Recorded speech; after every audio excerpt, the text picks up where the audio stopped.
You're listening to the Creativepreneur Podcast, episode 21, and today I'm sharing the 5 common list building mistakes creative entrepreneurs make that keep their list small and unresponsive. So, stay tuned. Hello, my name is Rodney Washington, author, artist, and entrepreneur, and I'm passionate about helping creatives just like you do what lights you up and make a comfortable living while doing it. Each week, I'll be sharing timely business growth, marketing, and mindset hacks and interviews with courageous creative entrepreneurs to inspire you to get paid for your creativity. So grab your favorite beverage, sit back, and enjoy today's show. Today's episode is sponsored by my free downloadable PDF checklist, How to Create a Highly Irresistible List Building Freebie and Attract Your Perfect Customers the Easy Way.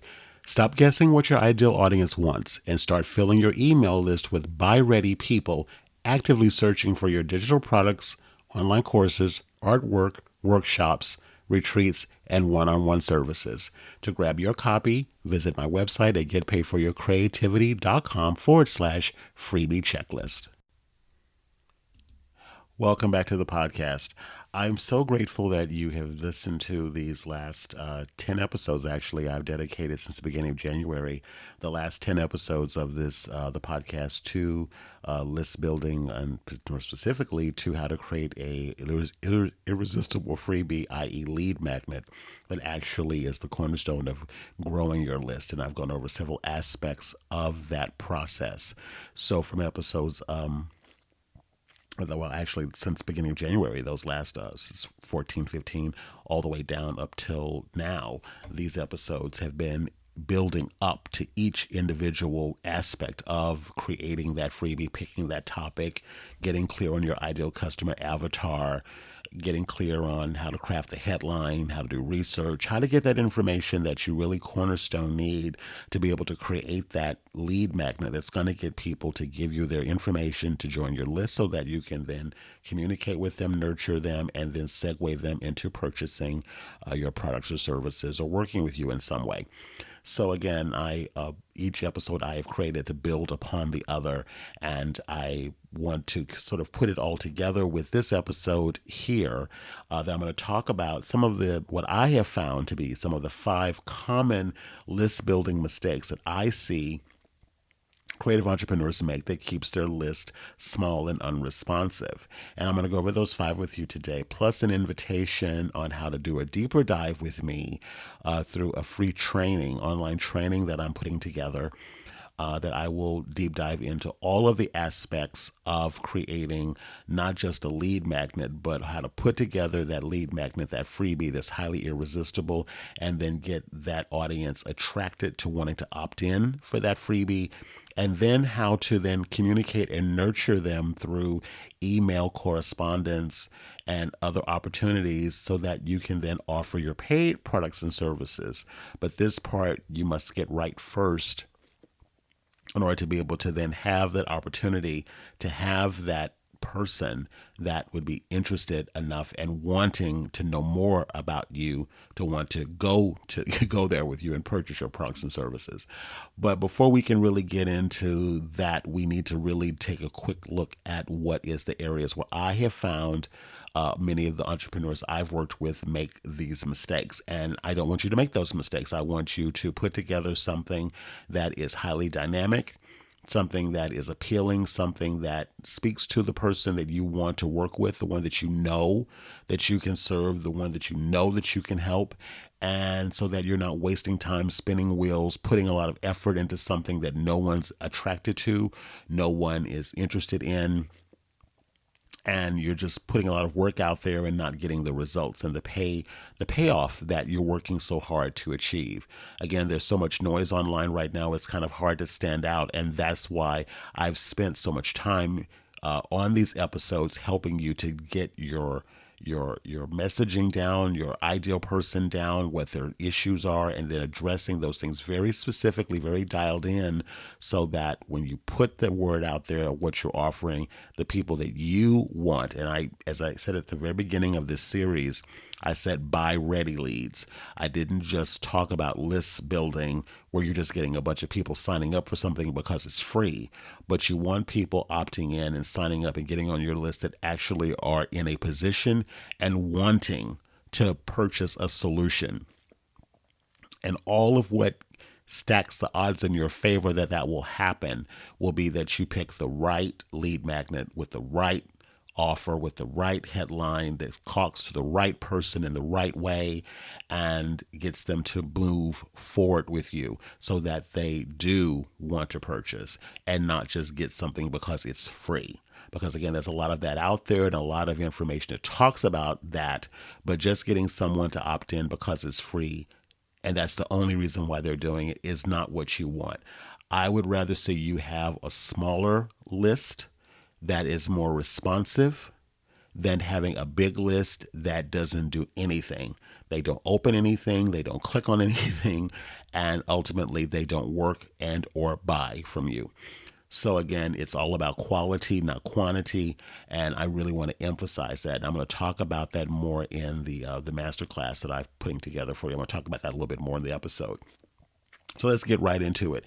Here are the 5 common list building mistakes creative entrepreneurs make that keeps their lists small and unresponsive. The first one is having only one freebie or one lead magnet. Now, this one seems pretty self-explanatory, but let me just address it a little bit deeper.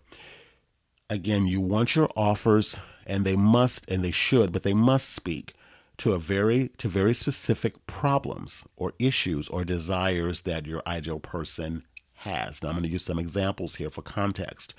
Let's say you're a personal trainer specializing in weight loss. The advice that you would give someone struggling to lose a life-altering amount of weight would be very different than the client that's bored with their current routine and as a result has been slacking on their exercise regimen. Okay, so someone who's accustomed to working out, they're not really struggling with weight, they're just bored and want to switch things up. It's very different than someone who needs to lose 100 or more pounds.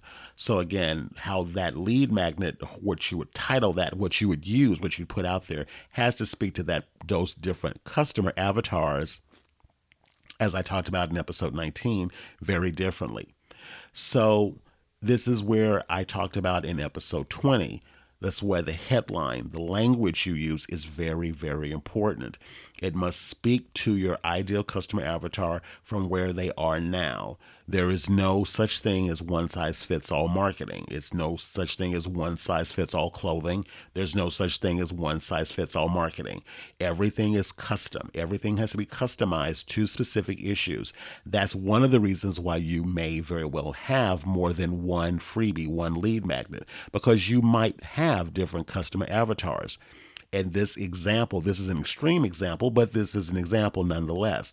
You might actually have someone who is struggling to lose, as an example, or I won't say you, I'll just say a trainer. This particular trainer may work with people who have to lose over 50 or 100 pounds, and they may work with clients who already have a regular exercise regimen, but they just are bored and need to change things up. So they may have they would need to have two different customer avatars, therefore two different lead magnets, because the person who's needing to lose a lot of weight like that probably aren't exercising at all. They probably don't even want to go to a gym because they just don't feel comfortable going to a gym. And so their issues that they're going to have is going to be very different than the person that's already working out. They're just bored and want to change things up. So again, those lead magnets are going to be different. So as I said in episode, I think 20 it was, I talked about the headline and I used the example of the watercolor artist who may teach someone how to paint landscapes, but they also may teach someone how to paint flowers and also pets, more specifically dogs and cats. You can break it down. You may have that particular person may have a different lead magnet for every one of those subject matters. And that's okay. Because again, a lot of times you don't have to change the content inside so much. Of course, obviously someone is going to help someone lose a lot of weight over someone who's bored with a routine. What you're going to tell them is going to be very different, but there may be some fundamental crossover. So you may not have to change all of the content inside. Let's say if you do a report or something of that nature, but the headlines obviously wouldn't have to be different because it needs to speak to that particular person. So again, the content must also back up the headline, but you may have crossover. Not in all cases, but there might be crossover where the teaching is the same. It's just that the headlines are different. So again, it's on a case by case basis. But this is something that actually I'll address in the masterclass that's coming up. So again, depending upon your industry and offering, you may have different offerings tailored specifically to specific genders, possibly age, skill level, or income. Those things could be a part of what would make you have a similar lead magnets with just different call outs to different audiences based on an issue. So for a deeper dive and you can uncover specifically what your ideal customers' pain points and roadblocks are. So again, in order for you to make sure that your lead magnet speaks to them, you must do that part. You must do that deep dive. You must uncover specifically what the pain points and roadblocks are.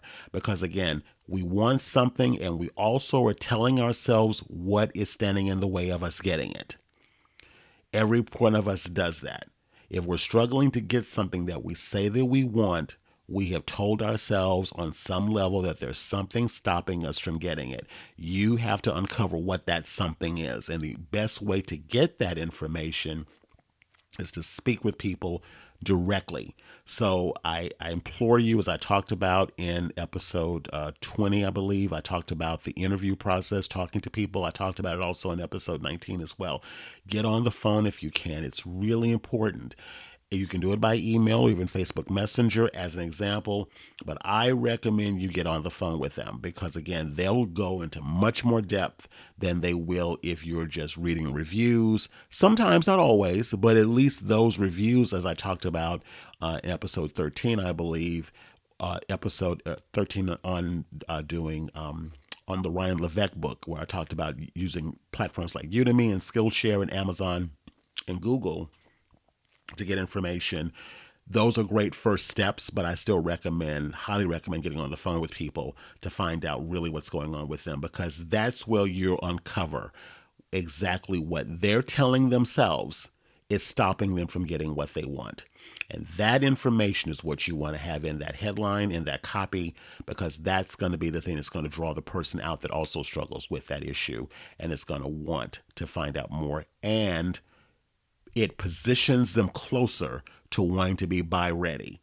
Because if you have a solution that addresses that pain point, and it's not fluff, it's not BS, it's honest and real, you're getting them one step closer to being buy ready. So that's why I say it's important to get that intel from the people that you want to work with.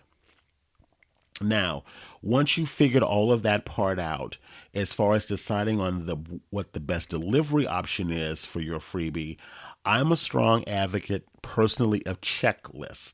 The reason why I like checklists is because people don't necessarily always want to read an ebook or even a print book. We don't have the time, more because we don't always choose to have the time, but we also have a lot of demands on us and a lot of what would pitch attention deficit. So we just don't have the mental bandwidth always to process a lot of information. So what I like about checklists is that it's a one sheet, it's easy to read, it's not a book, it's quick bullet pointed suggestions, tips, links to resources.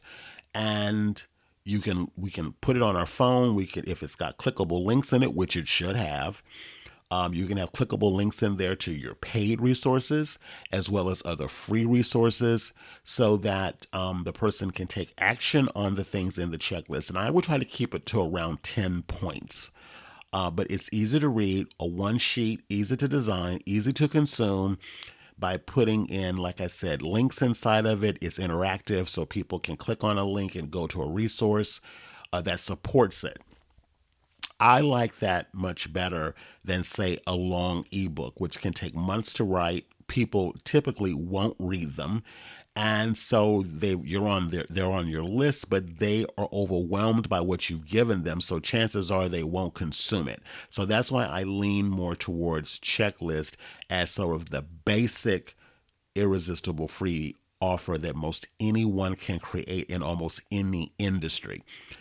Sometimes even your checklist doesn't even have to always be all of your own other resources, although I recommend some of those resources that you recommend be some of your own, which could be a link to get on a phone call with you, or a link, like I said, to your shopping cart to purchase something, or a link to, let's say, a blog post that you have, or a podcast interview that you've done, or, you name it. I mean, there's a lot of options for you to put in there. But you also can recommend other people's products and services that support your subject in your checklist. I will put out this one caveat. If you do put a link in your checklist over to a product for sale that is an affiliate link, meaning you're going to get a commission if someone purchases that thing, you need to put something inside of the checklist basically addressing the FTC regulation that states that you're getting paid if someone purchases from that link. By law, we're required to put that in our web pages and in our documents that we send someone, that someone opts in for, so that they understand that if they buy something, you're getting a cut of the sale. By law, we have to say that now.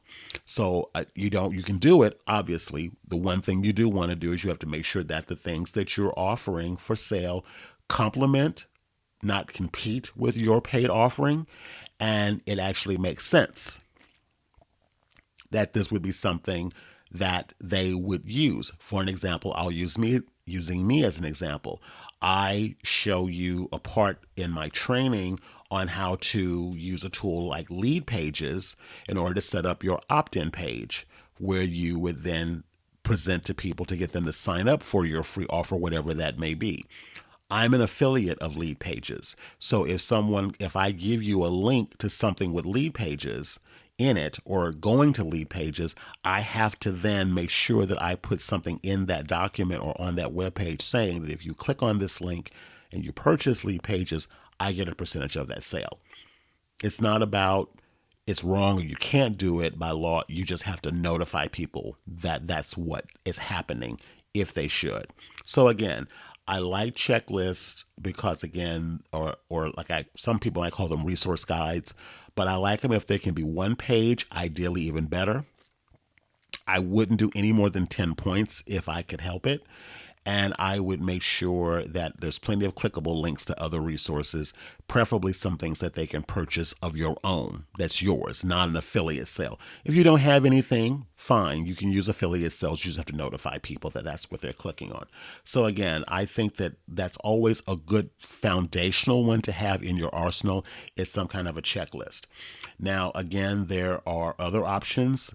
As I did an interview in episode 17 with Danielle Largo, where we talked about her quiz and assessment.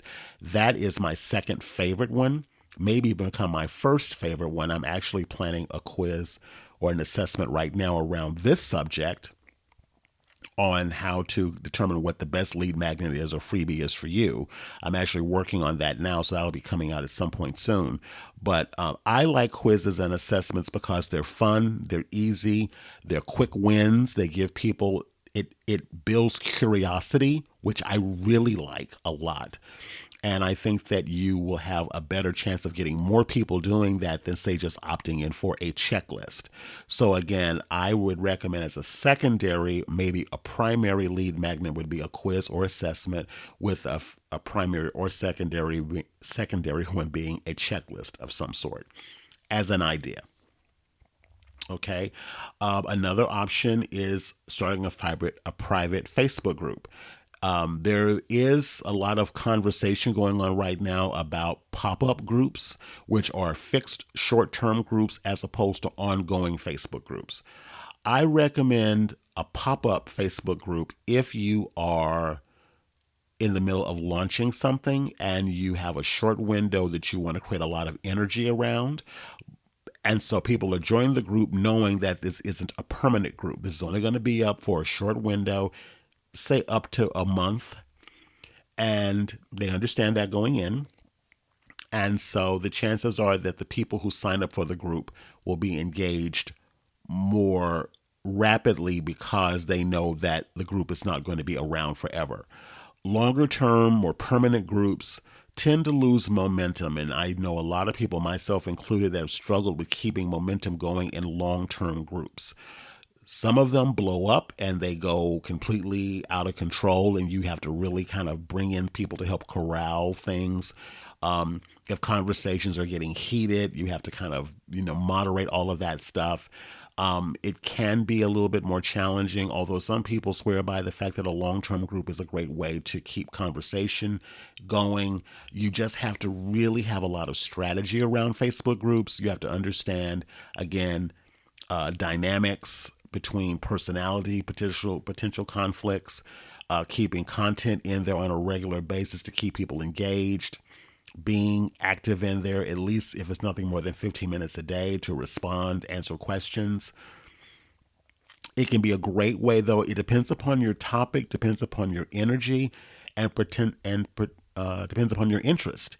If you have the interest to be able, and you like community building, a Facebook group could be ideal. So again, I would say if you really are not wanting to spend a lot of your time managing or micromanaging, if you will, some of a Facebook group on an ongoing basis, consider a pop-up group when you're in the middle of launches. Other than that, again, an ongoing one can be great if you love community building, you love having groups of people conversing and connecting and sharing resources. It could be the best thing you could do. So I would recommend or consider Facebook groups as possibly a third layer, depending upon if it's permanent or temporary, depends upon where you're at in your business and what you think you want to do. Another freebie can be considered the masterclass or the webinar.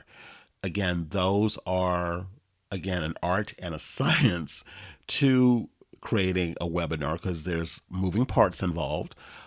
And you have to be really flexible with yourself and easy with yourself when you're putting your first ones together. I personally have a couple of things about webinars. I think that they're great.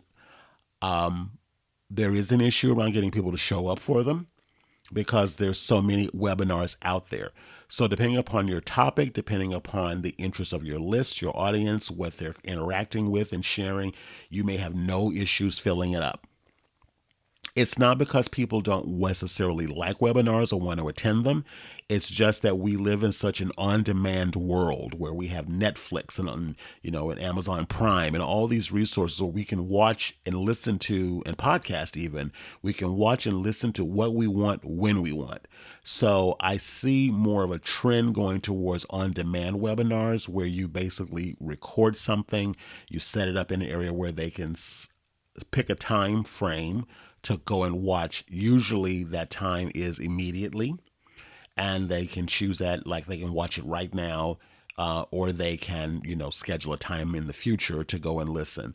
I think that the right now option is the best because, again, if I'm hungry for something and I want to know something, I don't want to wait until Tuesday at noon to watch your training. I want to be able to watch it when I want to watch it. So, because I have a lot going on in my life personally, and I know all of us do. So the timed meeting at a specific date and time, they still work. It's just that it's more challenging. If you've got a huge, I don't want to say huge. I don't mean that at all. If you've got a good following of people that really want to hear from you, they're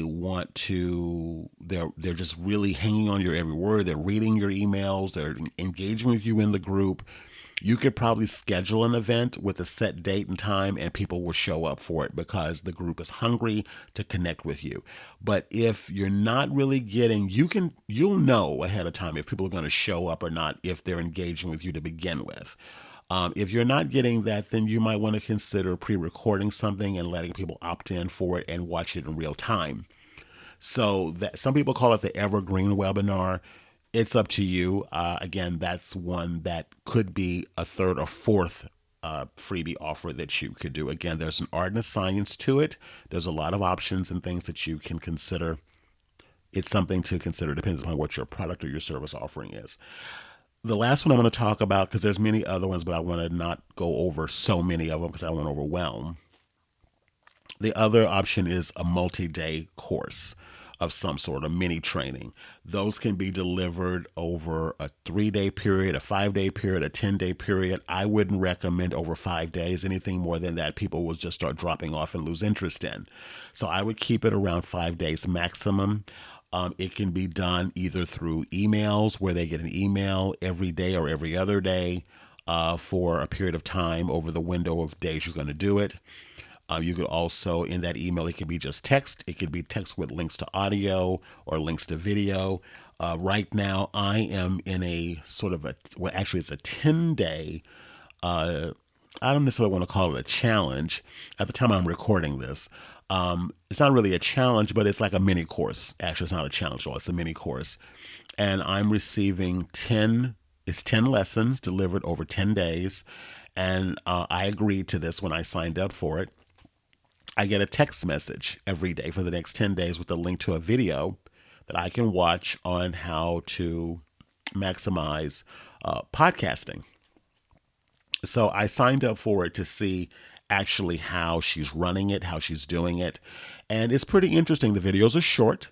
They're all of them. I think the longest one I've seen so far is around 11 minutes, but pretty much every one I've seen has been between 5 and 7 minutes. And like I said, she set it up specifically to be delivered by text message. So every day for 10 days, I get a text message sent to me with a link to a video that I can go and watch, and she delivers a lesson. What I like about it as an alternative idea is because we will respond to text messages faster than we will emails. So if you can deliver something via a text message link, and people have to agree to receive the text messages from you, and there is an automated tools that you can use to do that. I'll talk about more of these in the masterclass that's coming up. That it could be an option if you have a lesson that you want to break up over 5, or like I said, in this case, she's doing 10 days. So I would normally say the 10 days thing would be too much if it was email, because I can guarantee you that people are going to probably drop off after day 3 or 4. But because she's using text messages and not just relying on email, I think she's keeping the sense of connection and the sense of, okay, I need to go check this out because she sent me a text. I think we just prioritize text more than we do emails. So if you want to deliver something that way, that could be a really good option for you to do. And the link can go to a page on your site where they can watch the video and then take action further with you. So that could be an option, some kind of a multi-day mini course. Again, I would try to stick with around 5 days maximum. If you want to do up to 10, I think that's an option. But if you're going to do, I would even consider the text text delivery option, even if it's a 5-day course, because again, text messages we take more seriously and we address more quicker than we do email messages. So that's something to consider if you can add that addendum onto it. So then this move segues perfectly into point number 2. Now, point number 1 was having more than one freebie. So again, you can have a mini course, you can have a checklist, you can have a webinar or online course of some sort. You can have a Facebook group. You can do quizzes or assessments. Again, you can do other things. There's other options, but I would recommend something around these 5 to get you started with. So number 2, not being specific enough with the problem your freebie solves. So again, I'm going to just continue with the conversation about the weight loss coach. If you're not dialing in the headline, if you're not dialing in the subject, people are going to ignore it. As I talked about in episode 19 or 20, I believe I talked about the watercolor artist that's creating a watercolor course. What would capture my attention more? The headline is Watercolor Basics 101, or how to paint landscapes with watercolor that don't look like cartoons, or that are very realistic and don't look like cartoons. That's very specific. That would capture my attention because, again, the headline only function is to get them to click or go to the next line and so on and so forth. So again, specificity sells. You've got to be specific. You've got to be dialed in. Even if it's a quiz, it's still got to be dialed in, because people, if they don't get a sense, they'll just go, well, this sounds okay, but I don't really want to figure out what this is, or I don't want to go through a lot of information to find out what I need. I just want to know this is for me and go on. So customization is very important with headlines and things. Again, let's go back to our weight loss coach. So let's say if our trainers, let's really dial this one in. So using our personal trainer as an example here, let's say that her ideal clients are trying to lose weight, more specifically brides preparing for their wedding. Okay, that's very specific here. Okay, now she's getting ready for her big day. She may only need to lose a few pounds, or that's what she feels like she needs to do. The question that you want to ask her if you're interviewing this person as a client that you want to create a lead magnet or freebie to get them to sign up for your list, you would want to ask them this: what's standing in the way of you experiencing what you want? Now, we know what she wants. She wants to look her best in her wedding dress on her wedding day. We know that already. It's pretty much an assumptive point that that's what a bride-to-be is going to want. But you need to ask her, what is the thing that's stopping her from experiencing that? What's standing in the way? What is she telling herself is standing in the way? So maybe she reveals that she's fine with going to the gym. She doesn't really miss her scheduled workouts, but she's noticing that she's been mindlessly snacking. The only way you would know that is if you've spoken to her, you've asked her, and she's told you, I'm going to the gym, I'm not missing workouts, but I'm snacking too much, and I'm not even realizing that I'm eating. I'm constantly grabbing things to nosh on. Okay? Then, as you keep talking to her and keep deep diving into this, you say, okay, then you want to ask the question, okay, well, what do you describe mindlessly? That's a good question to ask. If she says something like that, the next question is, well, describe mindlessly to me. What does that mean to you? Okay.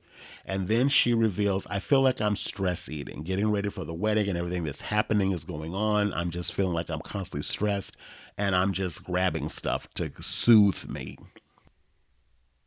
So what starts out being just a handful of chips, 2 or 3 chips, and then she realizes, she looks up and she's had a whole bag. And so again, by deep diving, what does that feel like? What's going on that triggers that for her? So again, that's why I say the interview is so important. If you can do the interview process and record the interview process, because of course, write down what she's saying, but I would always recommend recording it because you can go back and listen to tone and voice inflection, with the part where she begins to express more emotion. Maybe she's becomes agitated or frustrated or angry or possibly even to the verge of tears. Those are areas where are really sensitive points for her, and those are the words she's saying when she's in that emotional state is what you want to lob onto, because that's what's going to help you come up with that headline and even craft that freebie that's going to address those particular pain points.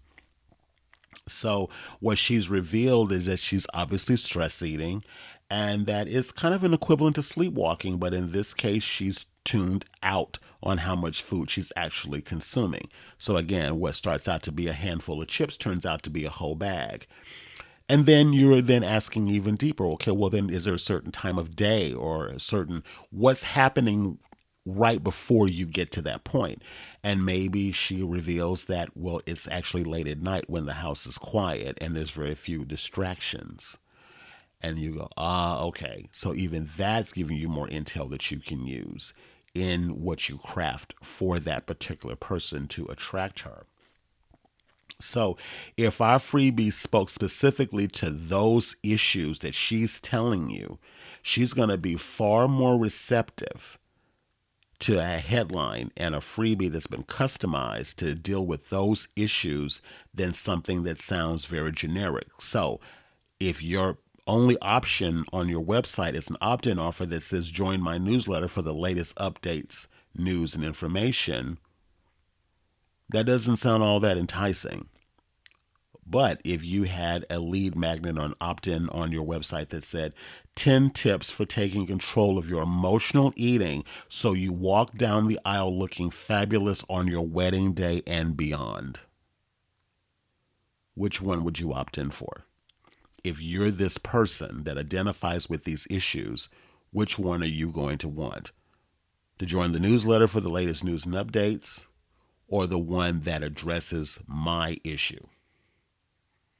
And that's just one iteration of the headline. You can do others. And as I talked about, I shared a tip with in episode 20, I said, come up with 2 or 3 examples of different headlines. Put a post on Facebook. If you've got some kind of active following on Facebook at all, maybe even a Facebook group that you might be in. It's not your own, but someone else's. It's your own, great, your own. But if it's someone else's, get permission first. Just don't post in the group. Find out if it's okay to post. Ask the moderator if it's okay to post in the group. Put up 3 headlines and see which one people would respond to. You may surprise yourself. You may get a client out of it. So again, the more specific, the more dialed in, the better. Okay? And again, I'm going to deep dive into this more in the masterclass. So number 2 is not being specific enough with the problem your freebie solves. Moving on to number 3, failing to provide a quick win. The first time I heard this was on Amy Porterfield's amazing podcast, Online Marketing Made Easy. And she talked about when teaching your audience something that can help them improve their lives, how we should provide a audience with a quick win. Now, this is what a quick win is to me and what she talked about in her podcast. Let's say that you teach entrepreneurs how to get clients through cold calling. Perhaps a quick win might be a special report of cold calling scripts. If you don't know what to say, and this is something that you told yourself you need to do to get clients, I would appreciate scripts. So if you could give me that, that would feel like a quick win. Or how to reach out to an influencer and ask them to be on your podcast or write the foreword for your book. A quick win could be what to say to an influencer, email templates. So if you gave me 2 or 3 templates telling me, as a matter of fact, this is the time I'm recording this, I recently just opted in for this. Someone was posting an ad on Instagram on what to say to an influencer to get them to get booked on their show. And the opt-in was a template. It was a single template. I'm already telling myself that this is something that I want to do. I see an ad for it on Instagram. I don't even know who this person is, but she spoke to what I already told myself I want to know, and I wanted her template. So I opted in for it. Now I'm on her list. That's how simple this can be. So please don't overcomplicate this. It can be something as simple. Doesn't have to be an ebook, a checklist, or anything. It could be a template. It could be a recipe or a series of recipes. It doesn't matter. Have fun with this and think outside the box. Don't get so caught up in it has to be this big long planned out thing, because it's really just that easy to get someone to opt in. If you offer the right thing, they'll opt in and they'll want what you have to offer. So again, I want to encourage you to even dive deeper with your quick win. Again, a real win is only a win if the person that's getting the thing that you're offering takes action and gets a result from the thing that you are offering them. Okay, so let's go back to our personal trainer that works with brides to be and how she helps them. So potential quick win could be, this is really stretching outside the box a little bit, but it's just to kind of get your mind thinking. She could actually offer something where she gets their physical email, their physical mailing address. Maybe it's a series of recipes. Maybe it's a series because I actually wrote some things that I want to share with you on this. So let's say that this trainer creates a get ready for your big day package and, lose that last 10 pounds, whatever the case may be for your big day. And it's like a little kit I get in the mail. And what can be in that kit could be an actual trash bag that's inside of an envelope that gets sent to me that the bride can use to rid her cupboard of unhealthy foods. Okay. Also, what could be included in that is a flash drive loaded with shopping lists and recipes and meal plans for healthy replacements. Okay. Also, on that flash drive, there could be maybe a series of meditations to help calm the bride to be when she's feeling those moments of stress. So, this is what's kind of cool about thinking outside the box like this. Yes, you would have to pay to have the thing shipped to the person, but think about it. If this person got a kit, and now that's how you get positioned as a kit, and with the right headline and the right positioning, and in that was, because the one thing that a trainer would say is get the food that tempts you out of the house. Okay, if I was sent a trash bag that actually would encourage me to get the food out of the house, rid the cupboards of unhealthy food, then there was like maybe even if you don't want to send a flash drive, it could be a link to a page, a password protected page on your website where they would get the shopping list and the recipes and the meal plans for healthy replacements and the downloadable meditations, for an example. But again, you can put on a flash drive as well. What I like about the flash drive over the downloadable off the website is because it's physical. And this is why a lot of influencers write physical books. Yes, we're in the age of digital books, but physical books actually have they are tactile, that you can touch it, experience it. It hits your brain in a different way because we live in such a digital world where we have one device that holds everything that we do. If you put it on some kind of a flash drive or you put it in a book of some sort, it has more of an experience for us. We can touch it and smell it and just get more of an experience for it. What it does is it helps to cement you in the minds of your customer or the person you want to work with. So if I have a physical experience of you more, I'm going to think of you more. And if I'm thinking of you more, then chances are I'm going to use what you have and I'm going to recommend you to other people. And again, it's all about touching people at different levels. And again, because we live in such a in a sense, it feels like a hands-off world where everything is all online. If I can get something physical from you, if you can create something physical that's cost effective, it could be a great way to connect another layer to your experience and your customer's experience or potential customers' experience of you. So that's just, it's a little bit out of the box, but again, out of the box thinking, you're creative, think outside of the box. This could be a way to, if you teach candle making, for an example, you could send a physical package of wicks, the wicks that go inside the wax. You could send recipe formulas for different scents and how to blend different things to make different new scents, and maybe a coupon link to a business that where they can purchase the wax and the jars and everything. So again, just think outside the box a little bit. If you can integrate a physical element into your lead magnet, your freebie offer, consider it, because again, it could go a long way towards cementing you on a different level with them. I'll give you a couple of more examples and we're going to move on to number 4. If you teach WordPress, for an example, a quick win could be a WordPress template and a video tutorial on how to install it. Again, if you teach candle making, your quick win could be a package of wicks and maybe a sampler of different waxes. That could be a potential option. If you help people set up Facebook ads, maybe your quick win could be to show them how to come up with a headline for their ads, or design a graphic, or to find an audience for the target of their new ads. Again, whatever you select, just have fun with the process and get creative. The more wins you can provide from the start, the more likely your prospect is to take the next step with you. Because again, our focus is on buy-ready leads.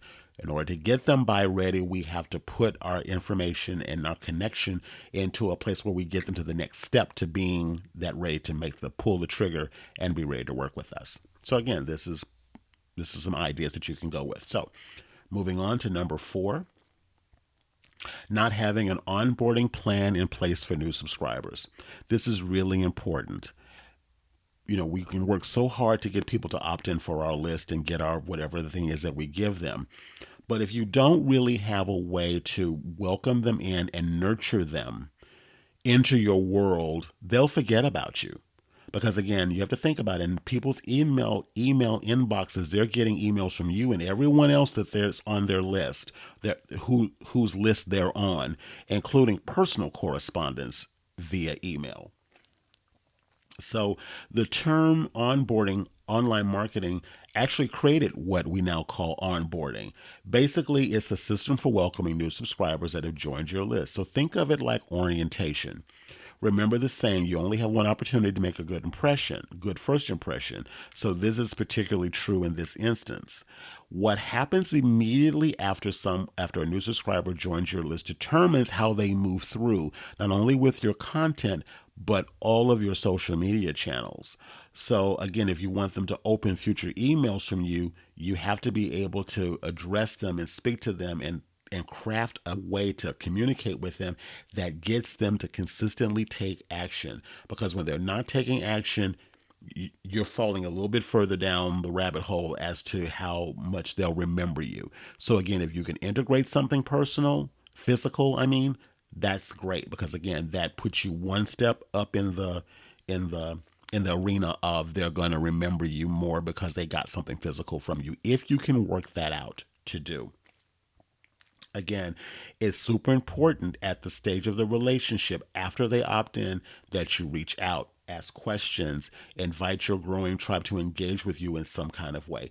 This is where a Facebook group could be a next layer. This could be where you, again, extend the invitation to deep dive with you a little bit better so that, again, you can get to know more about them. This is where maybe you could throw out one question that basically ask them, why did you opt in for this? What is the thing that you hoped to get out of signing up for this? What they type in that can be what you can use also in your copy for future. So this is what to me is one of the most important and most often overlooked areas of onboarding that I feel like if you can address this, you'll really stand head and shoulders above what a lot of other marketers online are doing in terms of getting new subscribers in your onboarding process. And again, this is what I feel is the most overlooked page in everyone's online marketing efforts, and it's the thank you page.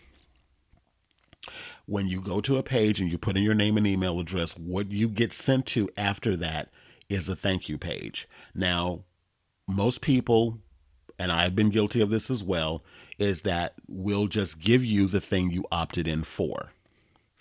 And that's all well and good and fine to a point, but I think you're missing a good opportunity if you don't have some type of a welcoming process. So this is some examples of what I think is a good welcoming process.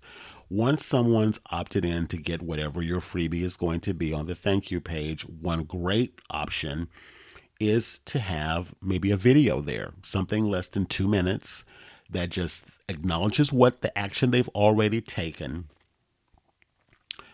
welcomes them to the tribe, your community, however you want to label the people that are joining your list. And obviously there can be a link there to the thing they've opted in for, but you could also say the thing they've opted in for is on the way to their inbox. They should look for this subject header in their inbox. If they're using Gmail, you would recommend that your email could possibly go to the promotions tab. You recommend they move it over to the primary tab so that they don't miss future emails from you. You can also extend the invitation on that page to join your Facebook group if you have one. Or if you use Facebook Messenger, this is where you could then maybe offer a secondary freebie of some sort. You can put a link on the thank you page to go and sign up for your Facebook Messenger account. And again, there's some tools around that we can talk about in the masterclass. But again, this is your opportunity while they are engaged at that point. The most height level of engagement after that first interaction is what happens on that thank you page. So if there's some kind of a welcome invitation, video is ideal if you can do it. Audio is fine, but I think video is better. and then a secondary way to communicate with you. So either in a Facebook group or Facebook Messenger is an option. This is my personal opinion. I wouldn't give them too many things to do. So I wouldn't ask them to join my Facebook group and connect with me on Messenger and like me on Instagram and connect with me on Twitter and download the ebook and sign up for, you don't want to give them 5 or 6 things to do because, again, it's essentially the same as if you just met somebody. They're sort of interested, but you're still kind of filling each other out. And then you extend an invitation to meet you for coffee, and then you sit down to have coffee with them, and then you're talking about planning your life together. And you're just meeting for coffee. You don't know them, they don't really know you, you're filling each other out, but you're asking too much too soon. As the kids say, you're thirsty. so you're being thirsty. So what I would say is dial it back, only ask for 1 or 2 actions, really no more than that. And again, you don't need to connect with them on every social media platform on this page because, again, it's just too much. What's the primary way? And what I'm going to say here, this is my personal opinion. I recommend either connecting with you via Messenger and or a Facebook group. The reason why I like those 2 things is because you want to add another layer of communicating. And if I had to choose between the 2, I kind of go back and forth, but I kind of lean more towards the Messenger because, again, emails get lost. Emails go to spam. Emails can get overlooked. But if I've connected with you on Facebook Messenger, I've got a second layer to communicate with you where you might not see my email. You would probably see my Messenger communication. I think as more and more people are doing Messenger, there is the risk that your messages will get lost there too or just overlooked. But again, that is an option. Again, a Facebook group would be the next secondary option that I would consider. But again, with Facebook groups, again, people kind of start falling off. So you've got to have a plan on how to keep that audience engaged in a group. Otherwise, you'll lose them. So, again, that's why I kind of lean towards Messenger. Messenger hasn't gotten to the point, I feel, yet where it's gotten so overcrowded and so oversaturated that people are ignoring it. I think it's heading that way, but I don't think it's happened yet. So I would lean towards that for my personal preference over a group, but it can be in conjunction with both. So consider a second layer. And again, a video of some sort. So again, and this is where your onboarding process really becomes, because again, if you've got a welcome video there, that's the first step. And you can even tell them, let's say for an example, they've opted in for your checklist as an option. And on that welcome video, you say, you're going to be getting 5 emails from me. The first one's going to be the thing you just opted in for. The headline is this, check your inbox now, or it should be there within 10 to 15 minutes, and you'll get that first one. And then you could say, in another couple of days, you're going to get this email number 2, number 3. You can even seed those emails and what you're going to talk about and what they should be looking out for. So if you can even put some mystery or some curiosity to it by saying, make sure that you don't miss day number 3 or this email number 3 with this subject, because I'm going to give you a special tip that I don't talk about anywhere else outside of my courses or paid groups or whatever it is that you do. So if you can seed with curiosity, those things are going to be coming up in these other emails that they're going to be getting, goes a long way to get them to anticipate and look forward to what is coming. So again, you've got a really golden opportunity here on that thank you page. If you put something there that high energy, that really tells them and welcomes them, I'm so glad that you're here. I'm so glad that you decided to take this step with me today. We're going to make some great things happen here. This is what I need you to do right now to make sure that you get everything that you need. I need you to go and check your inbox in about 10 minutes or so. It may be there now. You're going to get this email from me with the link to the thing you just asked for, whatever that is. And you would want to call that out by name. You don't want to just say the thing you opted in for, but you want to call it out by name. You could also maybe share a little testimonial. There might be a testimonial there that is also underneath the video, or you can also call out the testimonial in the video. You could also say you're going to be getting a few more emails from me. These are the topics. These are what I'm going to be talking about. And I'm going to be also giving you some this like this little secret thing in email number 3 or whatever. You'll have to finesse the language, but you want to be, again, very, very specific. So in email number 3, I talk about this, fill in the blank with whatever the title of that email is going to be. And then I'm going to be giving you a secret tip, recipe, whatever, checklist, template, whatever. You're going to be getting that in that email. Look out for that. And then in email number 4, I'm going to be doing this and giving you that. And, just kind of build that anticipation up so that they will be more apt to look for the emails, because that's what you want to have happen. You want them to be looking for the emails, not it becoming an afterthought.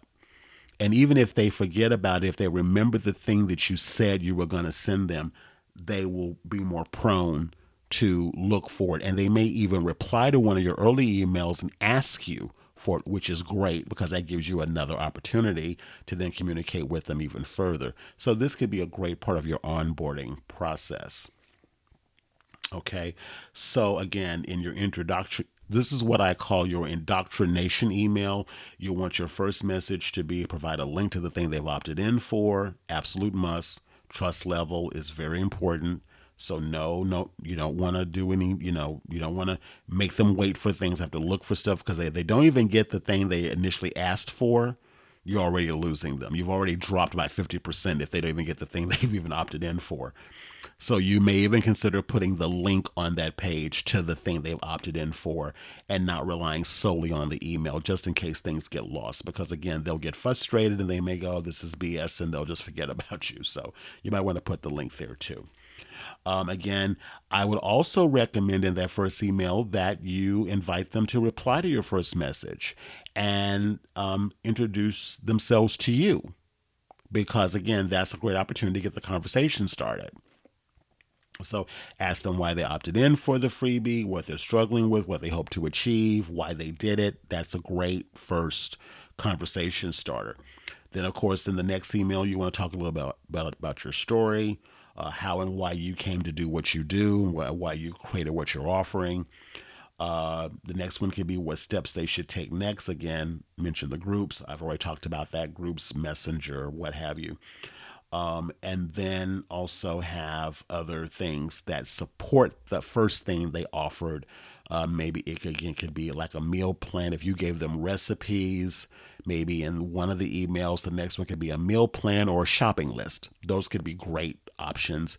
Secret ingredients that are little known about. Anything again that can lead to that level of curiosity, I think is really important. For most onboarding sequences, the ideal and sweet spot is supposed to be about 5. Again, I probably wouldn't do more than about, maybe you can do up to 10. I probably wouldn't do more than 5 because, again, people will start to lose interest. If you're really not engaging them highly, and really encouraging that level of engagement. If you do have now this again is each email in your onboarding sequence gives you a second, third, and fourth. Every email you send gives you another opportunity to get them to take another deeper level with you, either joining Messenger or your Facebook group if you have one or both. A lot of people now are doing Instagram a lot, so you could also have them connect with you on Instagram, direct message you direct message them back, start a conversation that way. The goal for the onboarding process is to get people to actually talk to you, either via direct message or either verbally in a group or on the phone or whatever the case may be. That's why you want a really well-positioned onboarding sequence. And I also talk about that in the How to Create an Irresistible Freebie Masterclass, which is coming up soon. I'll talk about that again in a moment. And then number 5 is not positioning your freebie to flow naturally into your paid offer. So this here is really, really the key to everything. You can do all these other things right, but if you don't have the free thing lead to the paid thing, you've just basically cut off everything that you've worked so hard to achieve up to this point. So again, this is really the key of the onboarding sequence, because again, if the onboarding correctly, you're getting the level of engagement that you want, you're getting the conversation, it's a no-brainer that you offer the thing that you sell. It's a no-brainer because they already are conditioned and they're seasoned to you. You've communicated with them in such a way that it just makes sense that they would want to know about the thing that's the paid offer that you have. So again, and it's not about overwhelming them with tons of information. It's about giving them enough, and again, those mini wins enough that they feel like, wow, if I got this, what's going to be in the paid thing? If I got this, what's going to be in the paid thing? And of course, you as the entrepreneur, you have to ask them and invite them to join you for the paid thing, whatever that may be. So if I am, let's say, a watercolor art instructor and I'm teaching online art classes, and let's say, for the sake of example, that say one of my freebies could be possibly I send in the mail a little canvas board and maybe some kind of paints, or I send like maybe my favorite brush, or I just send something that just enhances the experience.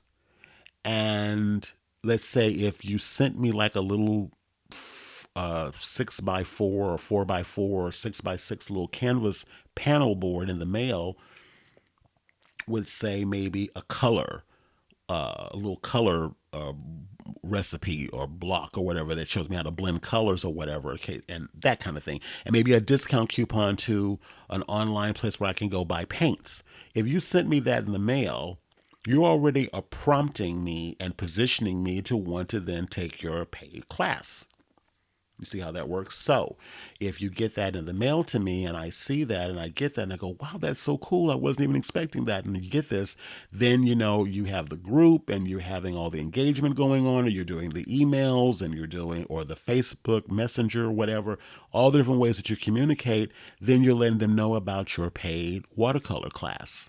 And they can use the coupon that you sent them to take $10 off the course. Your seating and positioning and your onboarding part, the thing that you offer for sale. So it's not about you giving away the information and giving it away and giving it away and giving it away. And then when you switch to the sales hat, it becomes awkward. It shouldn't be awkward. If it's done right, it flows naturally. And as long as you're hitting on the thing that the person wants, from the beginning, there's no reason why they wouldn't want to use that coupon to sign up for your class or whatever the thing is that you're selling. So again, you have to make sure that that freebie positions and flows naturally to the paid offer. So again, this is where creativity comes into play and thinking about what I give them. If I taught a candle making class and one of my freebies was receiving some wax samples and some wicks and a coupon to sign up for my online course, why would I not sign up for the online course if I already showed I had interest in this and part of what you sent me was this? You see, so there's ways to play with this, but again, this is something that helps you move to the buy ready lead. So what I'm going to do here is I'm going to review the 5 areas real quick, and then I'm going to talk about the invitation to join me for this free masterclass if you enjoy what I've talked about so far today. So, number 1, having only one freebie, you want to probably have, I want to say as many as you need. I don't think there's a set number.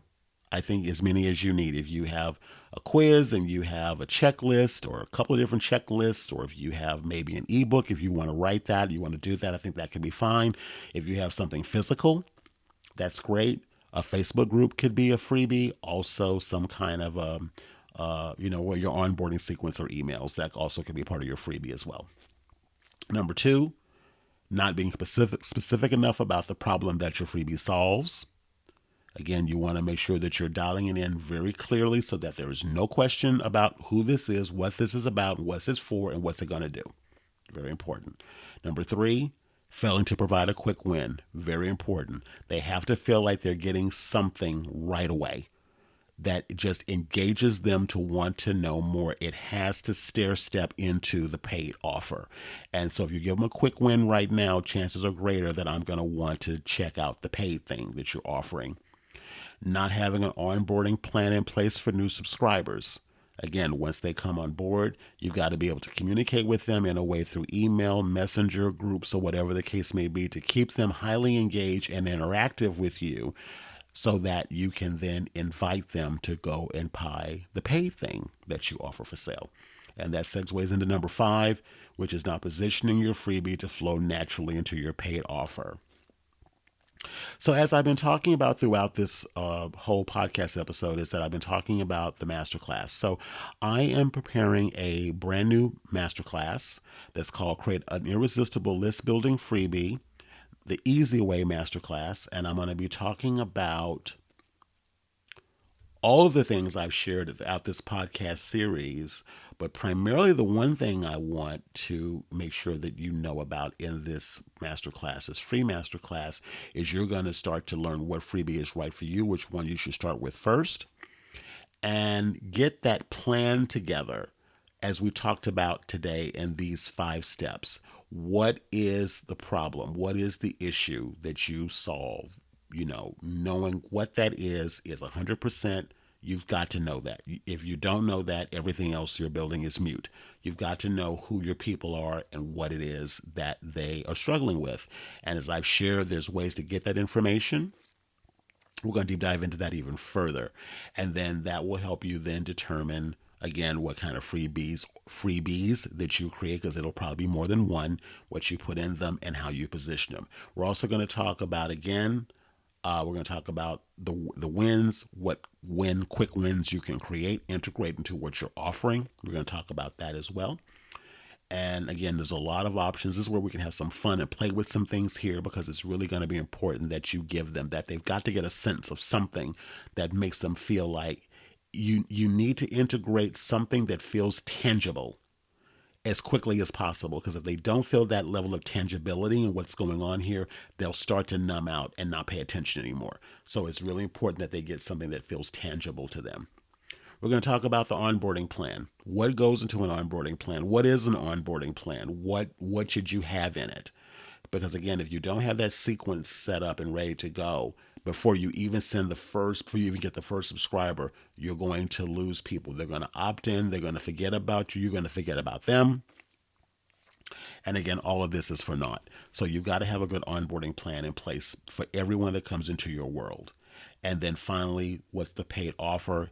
And we actually figure out what that is and then reverse engineer the freebie to the paid offer. So actually, that's going to be one of the key things that we start with. So this masterclass is going to be coming up really soon. I'm going to be, actually, if you sign up for the checklist, which I've been offering throughout this series, I talked about it in the beginning of this episode. If you sign up for the checklist, the link will be in the show notes here. You will then receive an email notification from me about the next masterclass. So again, I'm putting this together now.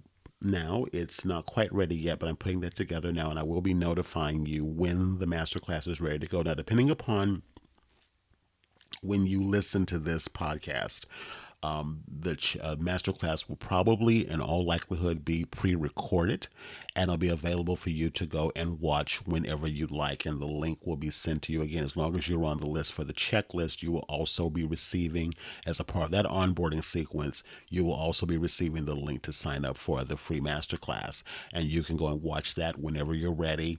And all the information about this process will be there. There will be times where I will do them live, and I'll probably even take different segues off of the main topic and deep dive even further. So again, those will be coming up as well. And again, as long as you're a part of that list, a part of that process, you will get notifications about those live sessions. So again, the goal behind all of this is to get you list building in the right way, with the right offers to the right people at the right time, and being able to put a plan in place to do that, so it is as automated as possible, but set up in a way that you are consistently bringing in new leads and consistently onboarding new people that are then positioned to become clients and customers of whatever it is that you sell.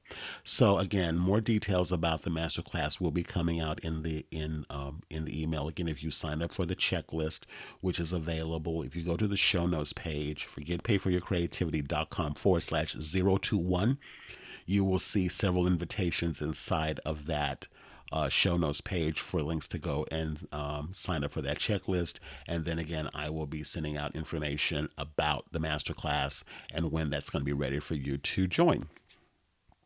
So again, I recommend at this point, take some time and go through all of the episodes in this series from episode 14 all the way up to today. Listen to those episodes because each one kind of builds upon the other and helps you to get your head in the mind and get you in the mindset and frame to start to put this together. And again, join me for that masterclass when I send out the invitation for that. And let's actually deep dive into this even further and start to put a plan in place for you to be able to then build your first, second, third, or fourth irresistible list building freebie that attracts buy ready leads to your list so that you can get paid for your creativity. So I'm so happy that you joined me for this series. I'm so glad that you listened to these episodes. Gonna go back and, re-listen at your leisure. And like I said, make sure that you get that checklist. And then when you get that checklist, I'll be sending out an invitation for you to join me for the next masterclass. So I'm excited and I'm really grateful for your time and your attention as we've gone through this. And I'll be talking about this more in future episodes of the podcast. So that will be coming out. I'll be peppering this in from time to time because this is the cornerstone of what I feel is important for every person doing business online. And I'm really excited to have you a part of my world. And I want to be able to share and help you grow your online business so that you can do what you love and get paid for your creativity. So have a good rest of your day. And I'll see you on the next episode of the podcast. Take care. Bye-bye.